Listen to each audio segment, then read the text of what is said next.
What's up, preppers? Today we're going to talk about kit for going out when scavenging for supplies after a SHTF or Teotihuacan situation, once there's no rule of law or just for an emergency situation.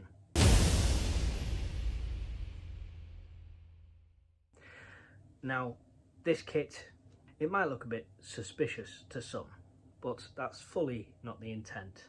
This is only used for practical getting into places where you need to get the supplies.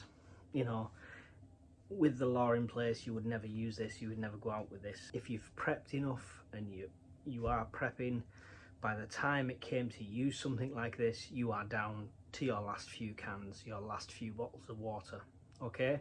And by that time, I'm pretty sure if help hasn't come at that stage, rule of law has gone right out the window.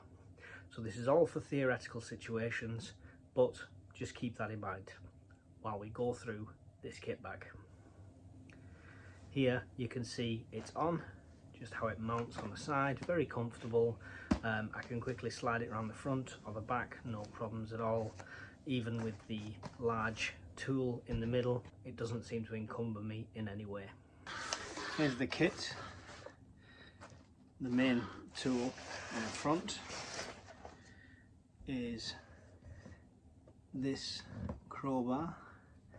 It's got two ends which are also quite sharp, hence these rubber caps. Of course, have a water bottle. There's also a whistle on this zip.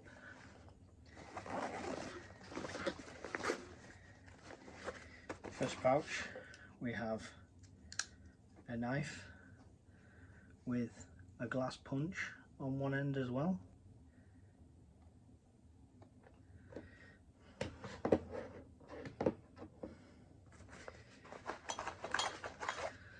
Multi-purpose spanner.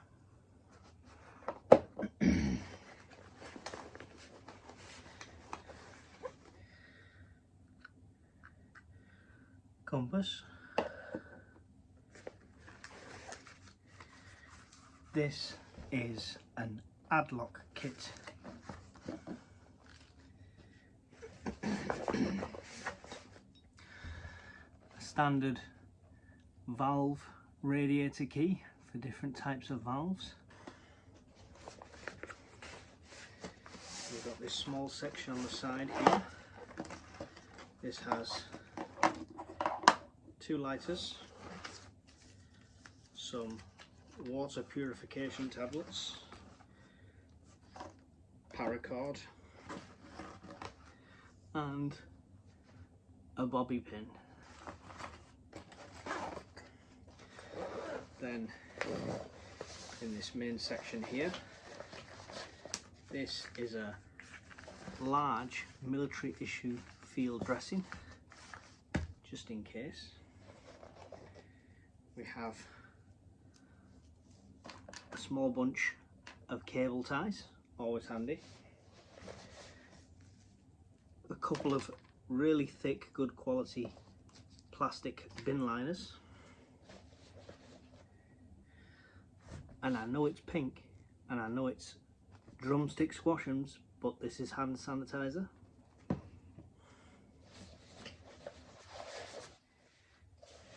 And last but by no means least, we have these. So the gloves are titanium NS Black Rock gloves, and they're solid, secure, really strong, and they're anti-cut gloves. So for any sort of blade across it, or any sort of glass that you might have to remove or climb through, perfect set of gloves for that. The hand sanitizer, ideally you want an alcohol-based one, not just for cleaning, but if you have a sudden cut, you don't know if it's going to be infected, you don't know what you picked up, it's a quick way to squirt that on, clean it, it's going to sting. Same reason for the large field dressing. Large because we have our knife, we can cut it down for something small, but it's better to have too much and use a bit than not enough. Cable ties, self-explanatory, they literally help you anything, tagging anything on, you need to hook anything to your kit, you need to repair anything, always good to have. Of course, we've got water that we might need on the move, so we'll have a bottle of water already cleaned ideally, but to refill that we have our key here, which is like a multiple type of valve key. It'll open up water taps, radiators, things like that, and you can fill your water from there. And just in case, we have the water sterilisation. On the move, we've still got constant source of water. Lighters, just because, might get caught short, might need to start a fire, might need to warm myself up. Obvious one there.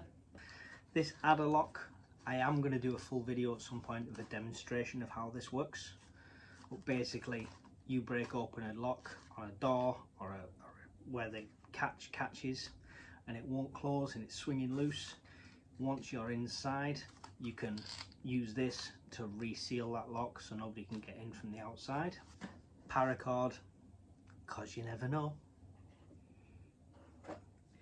I only threw this compass in because I got it as part of a set and I quite liked the compass, so that one went in there just so I can find my way. The bobby pin, this is an old pick lock favourite for basic padlocks and things.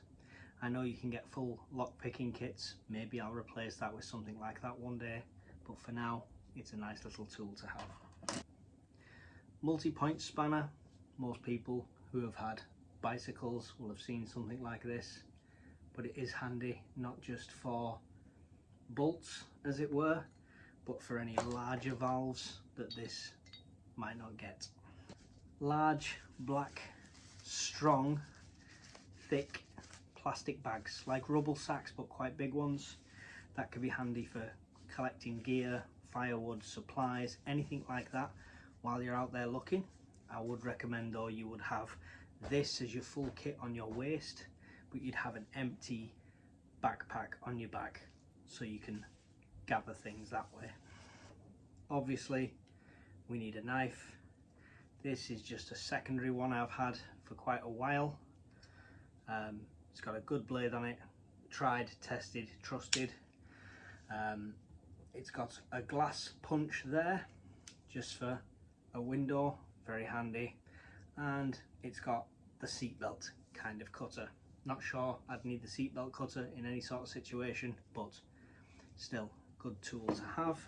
And of course the last one is the daddy. This is a short crowbar, but I can't explain the quality of how solid this is. This is an Eclipse. A few of these things I've bought from Amazon, so the ones I have I'll put the links in below.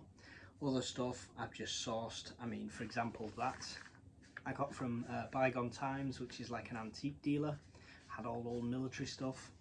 So not all the links will be below, and of course you know where to buy black bags, things like that, but I'll link what I can below to help you out with this. This bag I picked up the other day from Prepper Shop.